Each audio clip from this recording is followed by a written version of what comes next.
Yeah, people that shouldn't be in our country, that's right. So you announced that asylum. And that includes Somalians and includes plenty of others. How long does your administration plan to pause asylum into the U.S.? I think a long time. Can you give any kind of time? We don't want them. We don't want those time? people. We have enough problems. We don't want those people. Is that a year, 2 years? No time limit. And then but it could be a long time. You said that. We don't want those people. Do you understand that? I understand. You understand it? I understand. Who are you with? I'm with News Nation. So Okay, my News name's Nation. Lindsay. News Nation. Great. Thank Let you. me just tell you something. We don't want those people. Does that make sense? You know why we don't want them? Because many have been no good, and they shouldn't be in our country. People from different countries that are not friendly to us, and countries that are out of control themselves. Countries like Somalia that have virtually no government, no military, no police. All they do is go around killing each other. Then they come into our country and tell us how to run our country. We don't want them.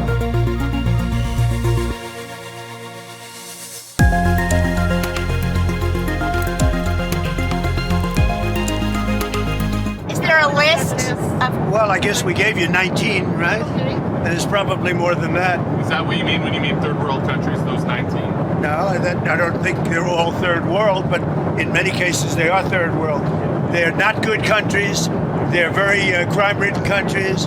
They're countries that don't do a good job. They're countries that don't register from the standpoint of success. And we, frankly, don't need their people coming into our country telling us what to do. Yeah, if we have criminals that came into our country and they were naturalized maybe through a Biden or somebody that didn't know what they were doing. If I have the power to do it, I'm not sure that I do, but if I do, I would denaturalize absolutely.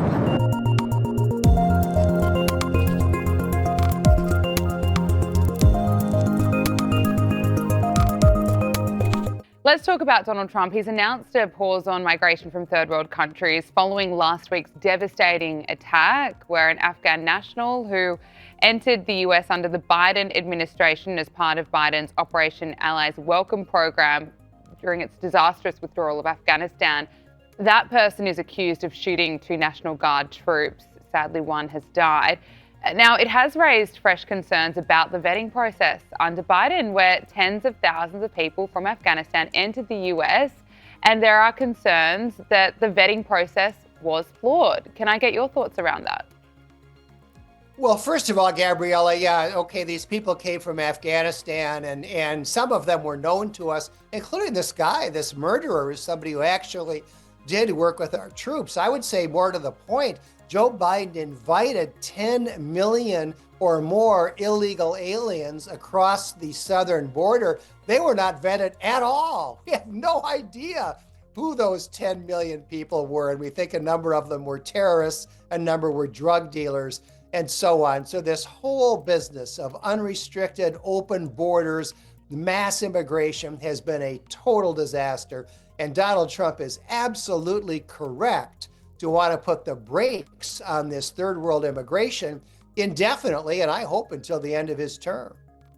Plenty of security concerns. You know, President Trump was speaking about this at the time. He was speaking about it in 2021. And anyway, what happened last week was a horrific tragedy.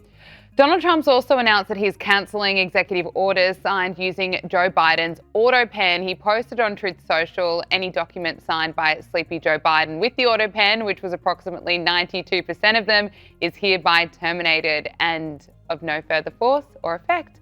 I'm hereby cancelling all executive orders and anything else that was not directly signed by crooked Joe Biden because the people who operated the autopen did so illegally. Now, there's a bit of a dispute around whether Trump can actually do this. Legal analysts have disputed the validity of Trump's argument, arguing that the autopen signatures are valid. But Republicans argue that the Biden autopen presidency is one of the biggest political scandals in history. John, can I get your assessment? Well, the autopen scandal, there's no question about the fact that Joe Biden, I think for the entire 4 years of his presidential term, really had very little idea what was going on. It was just being propped up by the people around him. You saw it on one video after another. He was not all there. No. I think that was a huge scandal. The autopens are just one part of it. But I would make a much more fundamental point, Gabriella, and that is that Donald Trump can revoke Joe Biden's executive orders at will, not just the ones with the autopen. He already has revoked a number of Biden's executive orders. He can revoke all of them. One president can't bind the next president with an executive order. The thing that he can't undo is the pardons that Joe Biden gave. Joe Biden pardoned his family, pardoned Anthony Fauci, pardoned a number of people. The pardons, Trump can't do anything about. But the other executive orders, whether they were signed with an autopen or not, Trump has the power to simply revoke them. And the amount of pardons, I mean, absolutely extraordinary under Joe Biden. Democratic Senator Mark Kelly has doubled down on his call for military members to defy unlawful orders from US President Donald Trump. But he's been pressed to name a single illegal order that President Trump has given, and he hasn't been able to name one. Asked you about the substance of this video and your message in it. What specific orders do you believe President Trump made that you consider unlawful? Well, so this is looking forward, but let me give you a pass, an outline of things that he has said. In 2016, he said that the U.S. military will follow his illegal orders.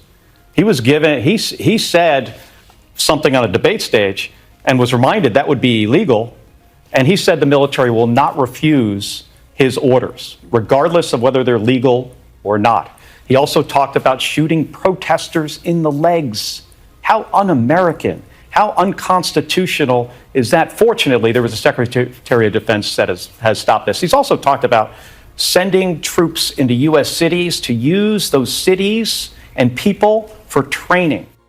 John, if he can't name an illegal order, why did he take part in this video encouraging military members to defy illegal orders? Gabrielle, this is a real scandal. So 6 elected Democrats, including Senator Mark Kelly, put out this video in which their ad clearly implied that President Trump is issuing one illegal order after another and is a threat to our Constitution, and that military personnel should disobey orders that they're getting down the chain of command. And the truth is that Trump has not issued a single illegal order. Mark Kelly couldn't name one. Others who participated in that Democratic Party ad, they couldn't name one. There aren't any. And so Mark Kelly, I think, could be in some trouble here. He's a retired military officer. There's an investigation going on right now in the Defense Department as to whether Kelly should be recalled to active duty and then court-martialed, which could happen. And personally, I'd like to see it happen.